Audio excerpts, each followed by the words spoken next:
Oi, you. It's time for another episode of Dorothy and the Dealer. Let's tune into the conversation.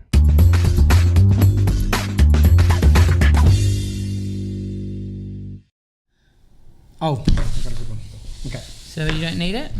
Well, it's a song that penetrates my life continuously because my kids have sang it ever It's since. not Moana again, is it? No, it's not. It's and I saw a great Jungian analogy sent through about it yesterday. It's the wheels on the bus, and the wheels on the bus go round and round, round and round. Is that really round what we're saying? Yeah, and it's very fitting with what it. we're going to talk about today because the explanation of the meaning of the words of the song was that it's about the cycle of life. How Was that Prince Aya? Is that who you saw doing it? No. Oh, I thought so. Someone. Okay, go on. No, it was he did row your boat. Did he? Okay. Yeah. So Go on. What's the row, explanation? Row Your Boat and A, B, C, D and all of these other songs all have the same riff. Yeah.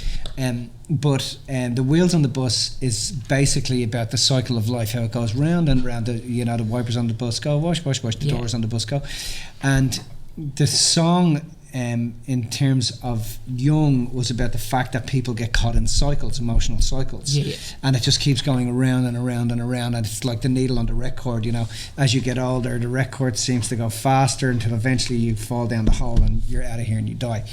So one of the things we're always getting asked about, I'm always speaking to people about, is universal laws and principles that govern the cycles of life and what life is actually all about. And so I think what I wanted to do today was I wanted to talk a little bit about the laws. I don't want to get too technical because I don't want to cook people's brains too much. But there's a lot of information that we could talk about in universal laws, but it's a really good topic, so we can start it. And we'll relate it. So I'll talk about laws in relation to people's lives and how they can use these laws to understand, like how their relationships work, how business works, and et cetera, and et cetera. But I have to say that my first introduction to universal laws and principles was really when I was in secondary school, and we were, we were talking in terms of physics, and science was science was my sleeping time at school. When we went to science, I went to sleep when I went to science. It was like math. I was good, loved math, and I loved I liked a bit of history. I liked geography, but when it came to science it was just over my head. But the second introduction to laws that I had was at a seminar that I did called Money and You many years ago. Money and You was created by Robert Kiyosaki and Buckminster Fuller. Robert Kiyosaki was Buckminster Fuller's cameraman and used to follow Buckminster Fuller around everywhere. Kiyosaki, was an ex-Vietnam vet, absolute killer, and he literally worked on a gunship on a.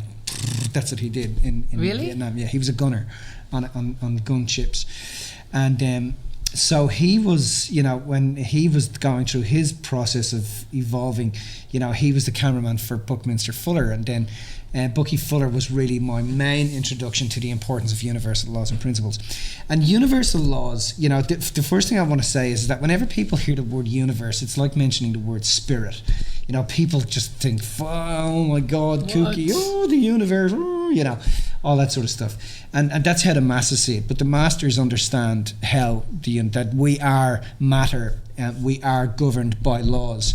Those laws that govern us so far in what we've seen, we haven't been able to defy any of those laws. So universal laws and principles are there for the purpose of the governance of matter and how matter behaves. And guess what? You're just a big lump. You're just a lump of matter. And so they're designed to help keep us on track, right? Yeah. So they are, if you can understand that we originally are light, so if we break the human form down into a particle, down into an element, and then into a particle, into an atom, and then if the minimum structure in the universe is a hydrogen atom. If I get two hydrogen atoms and I put them together, I create helium, but if I slam them together, I create light. And for every one particle of hydrogen, there's between 1 and 1 billion particles of light. So if we look at a particle of hydrogen and we look at it and we're able to see its parts, its components, it has an electron circling around a nucleus, which is also an electron. One is known as a positron, one is known as a neutron, but they're both electrons. Now, between those two particles, there's an energy pushing them apart called a strong and weak nuclear force.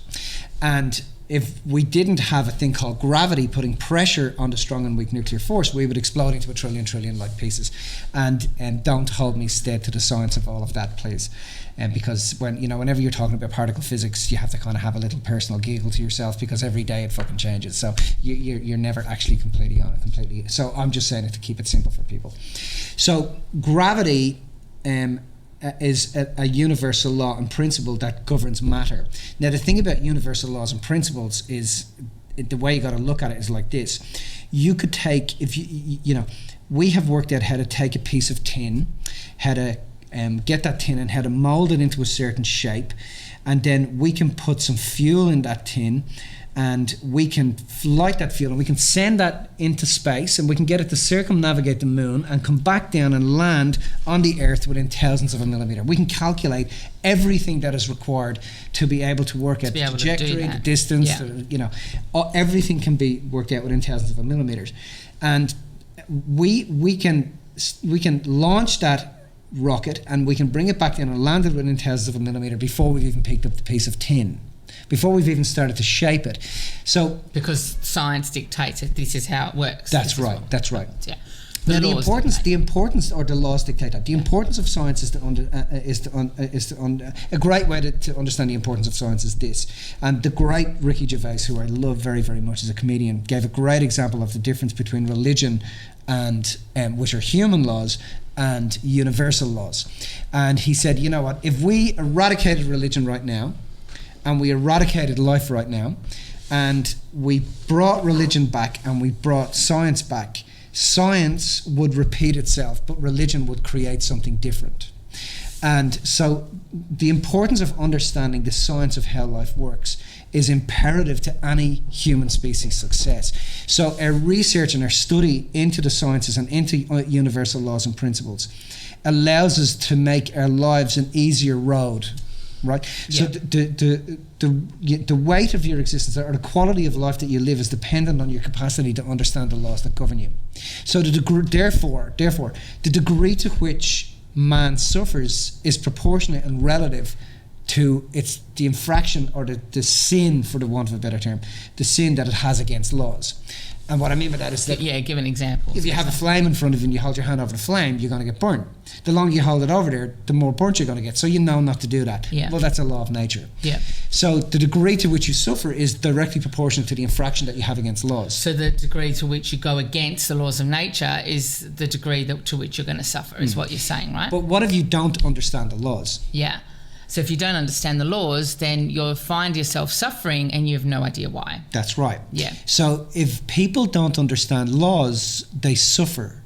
But if they understood laws, in actual fact, the more they would be able to live their lives in a state of equanimity. Yeah. And equanimity is being able to live in that... Equanimity is our new favourite word. Yeah, I love it. So cool. That's great. Equanimity is being able to live in that space of understanding that pleasure and pain are there. They both happen, and your objective is to stay in a state of emotional poise instead of poisoned.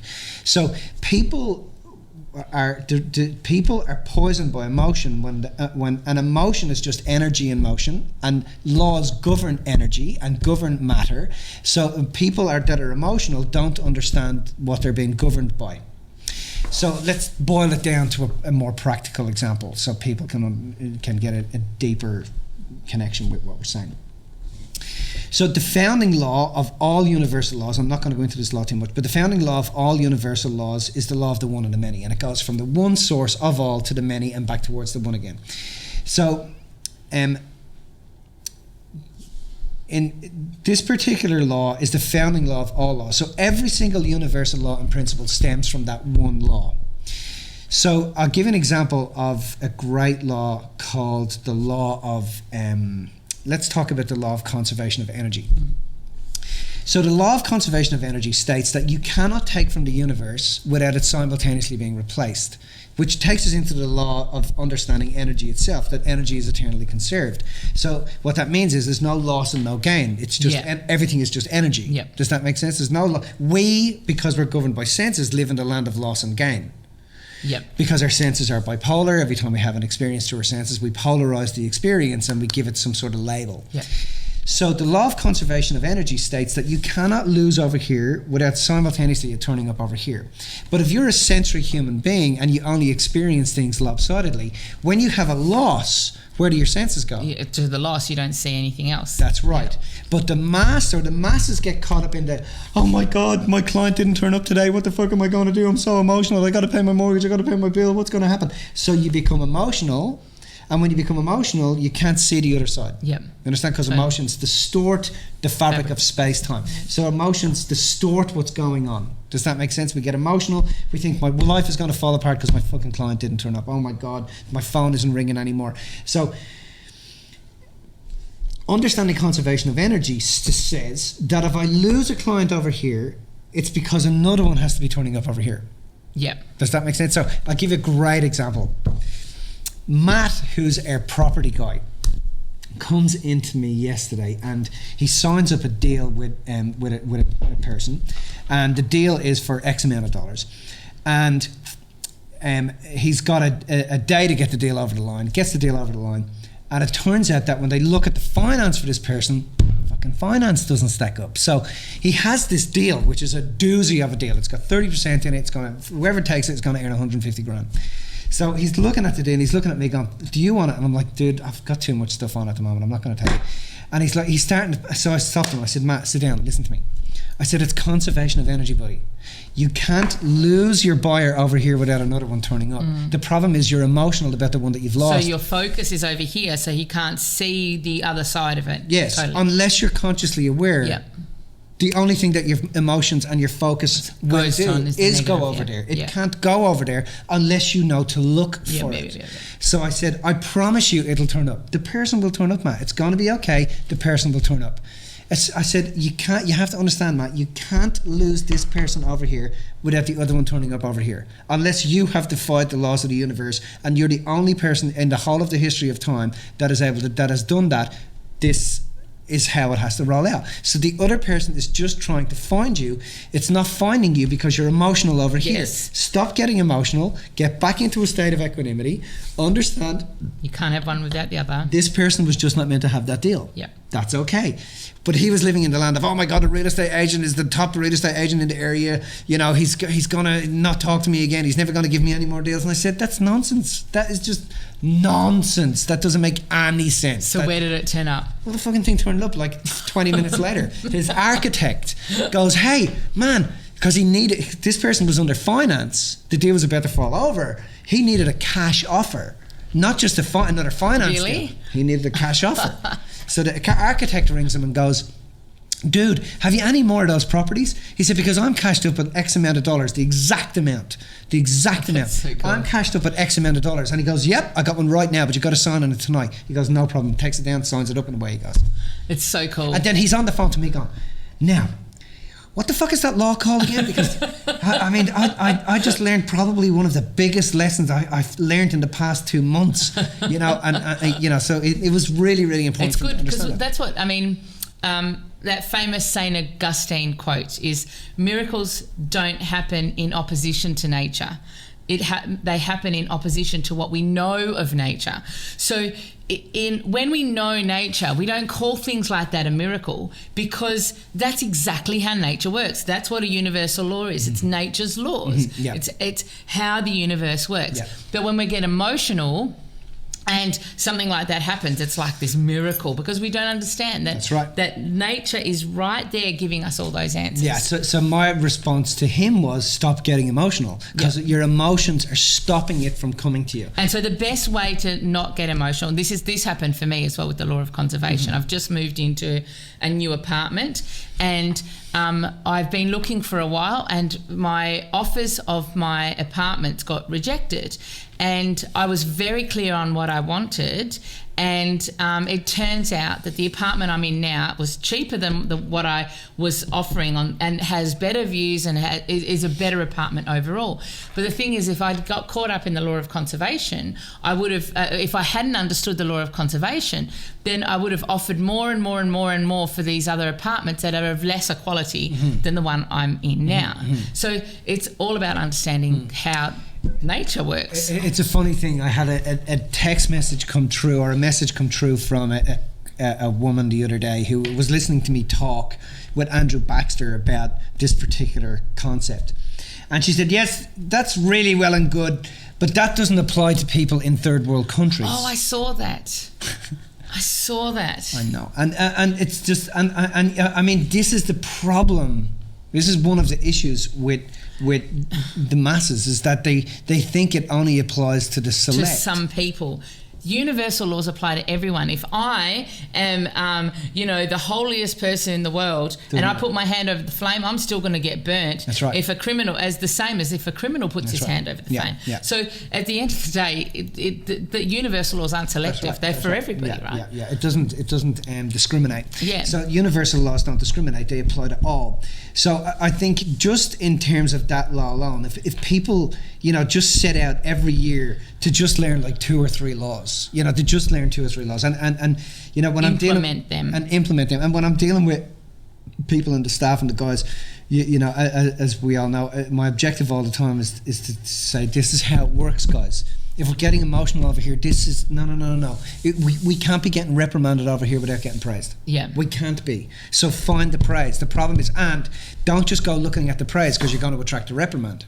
Totally. That's conservation of energy. If you're going, oh, who's praising me? Well, you're going to get fucking slammed.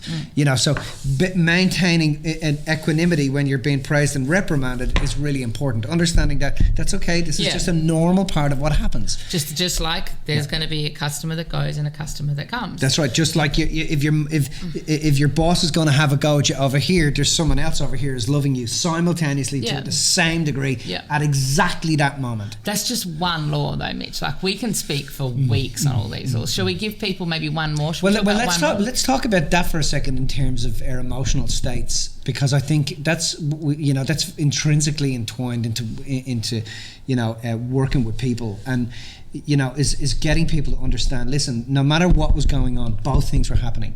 When you're being ridiculed, slammed, beaten up over here, put down, whatever that is, simultaneously to the same degree, the opposite has to be occurring. Yeah. It has to. And when you see that the opposite, now for some people, their immediate reaction is, no, it wasn't. If you've had that immediate knee-jerk reaction right now as you're listening to this particular podcast, that you have to understand that's not true. If you stop and sit down and close your eyes and locate a time where you were being slammed, ridiculed, beaten up, put down, stop and find that in terms of time, space and location, an actual moment when that occurred, and then ask yourself, okay, where at exactly the same time, near or far, locally, non-locally, in space and time, was the opposite happening? You will see that both things are always happening simultaneously. And I mean, there's a great, I remember doing some work with John, and he spoke about spooky action in motion. And when this was really first vilified by Einstein, and he was the one that said it was spooky, when he suddenly realized, Jesus Christ, both things are always happening simultaneously to the same degree, and the masses are caught in the delusion that it's always only one way. Chasing the pleasure, creating the pain. Chasing the happiness, creating the sadness. Running after the wealth and becoming poorer. Not realizing that you have to be able to maintain, the master maintains a balance of both. They know, okay, I may be rich in lifestyle, but I'm poor in family. I may be rich in pocket, but I'm poor in lifestyle. Both things, they understand that they have an equal balance of both, and they're able to manage and navigate both things. So when I know that when I'm rich in lifestyle and I'm poor in family, that's where I have to put my energy. Does that make sense? Yeah. And if I don't put my energy there, the energy will come and find me. So I'm best to locate where my support and challenge is, my pleasure and pain, my happy and sad, my good and bad. Yeah. So should we talk about maybe one more law? Sure. What law do you want to talk about? There's so many. We could talk about a really, really cool law, is the law of least action. Yeah, actually, that's probably not a bad one to talk about. Yeah, the law of least action. Because, we meet a lot of people in terms of our field and what we do. We meet a lot of people that will say to me things like, I'm really fucking lost. I don't know why I'm here. I don't know what my calling is. I don't know what I'm here to do. And the law... They feel like they're not doing enough, or they're not putting enough energy into certain things or whatever. So they feel like they're not doing enough in some way, yeah? So the law of least action basically states that any action is alone sufficient. And what that means is, so it's a really, really cool law to understand. Any action is alone sufficient. That means that you could be sitting on the toilet all of the time in your life, and that action alone would be alone sufficient for the purpose of sustaining life anyway. So that means that no matter what you're doing, it's alone sufficient, and it is all part of the divine calling of why it is you're actually here. Now, when I use the word divine, I want to give people an understanding what that means. It's not a religious term. It means to emanate light.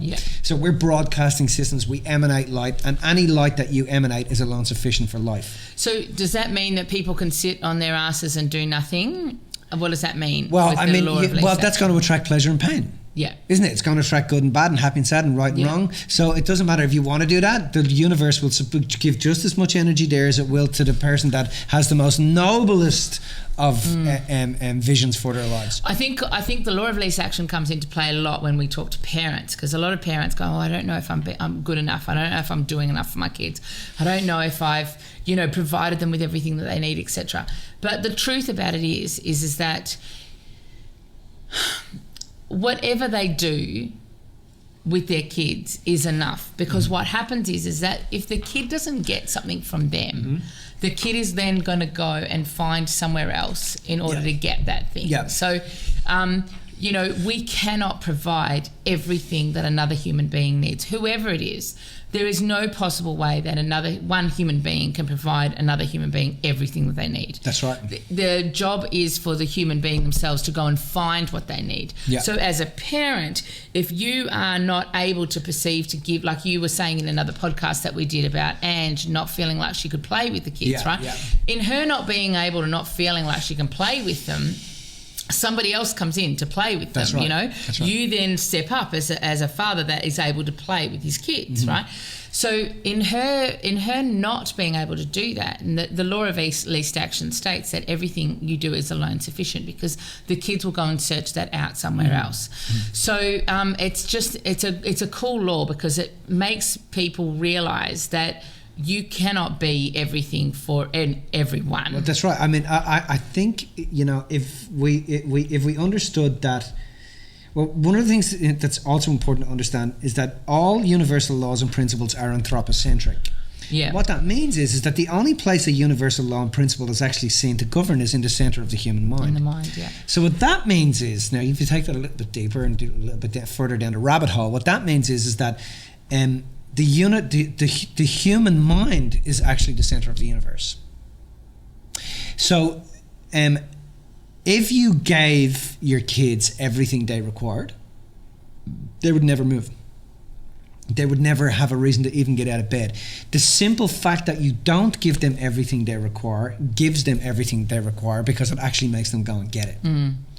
And I think that in terms of parenting, that was one of the things that really set me free in terms of parenting. Is that I saw that, and the person you get it from, if you're not getting closeness from your mum and you're getting it from your dad, it's because at that time, that's exactly who you were meant to be getting it from. Yeah, where you needed it most from, or where you were meant to be getting it from. And where and then everything you get at that moment from that person or that parent is specifically designed in order for the purpose of evolving the immortal nature of your soul.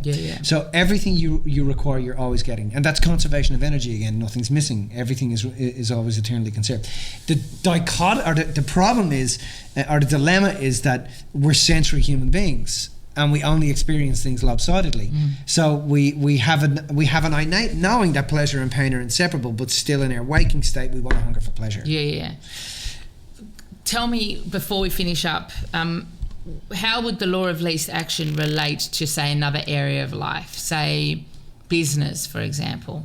Well, what it does is it says stop beating yourself up, because everything you're doing is exactly what you're meant to be doing. Stop slamming yourself, because everything you're doing is exactly what you're meant to be doing. Let go. If you understand the law of least action and the law of conservation of energy, because they're all intertwined, they're intrinsically linked, and it's like there's a really fine net or mosaic amongst them all. If you understand the law of least action just remind me what I was saying there. The law of least action in terms of business. In terms of business, then you start to stop being a dictator And, you know, it's a bit like, you know, you hire a creative person, but you stand over their shoulder going, shouldn't we go for that colour and shouldn't we do this? And well, fucking thinking that you've still got to do everything. That's why that person's there to do. And so therefore, when you understand the law of least action, you start to put your efforts into the things that are going to give you the greatest result that you want. And you know that I don't have to do anything over here because it'll I trust the law. So people say to me all the time, you know, when you're under pressure, how do you handle stuff? Well, I trust the universe. I trust the universe. I trust I'm meant to be going through this. I trust that I'm meant to be feeling this. I trust that this is a natural part of what's going on. There's nothing for me to change. And whatever naturally occurs as a result of that, in terms of whatever action you feel it's most appropriate to take, you take that action, but you're not trying to do everything. Yeah. Right? Yeah. Because obviously there's a reason that you're going through what you're going through. You're everything you go through is specifically designed to evolve the immortal nature of who you are. Nothing that happens to any human being is there for the purpose of anything else. Yeah. And it is crazy to think that it is. Yeah. But our objective is to understand the laws and find what it's trying to tell you. Yeah. Understand, look for the other side, the part that you perceive, you're adamant is not there. Look, find it. Push your mind into looking for, when you're being slammed, where are you being loved? When you're being ridiculed, where are you being supported? Stop and take yourself back into that state of equanimity and understand the only reason the person turns up to slam you is to actually make you look in the other way. Because you're ignoring where you're being loved, or you're ignoring where you're being risen up or cared for. Yeah, you know, and you have to understand it's very important. It's very ignorant for people to go, yeah, but that doesn't apply everywhere. It applies everywhere. Of course, it does. It applies everywhere. It's not selective. No one escapes it. No one gets away from that stuff. Yeah, absolutely.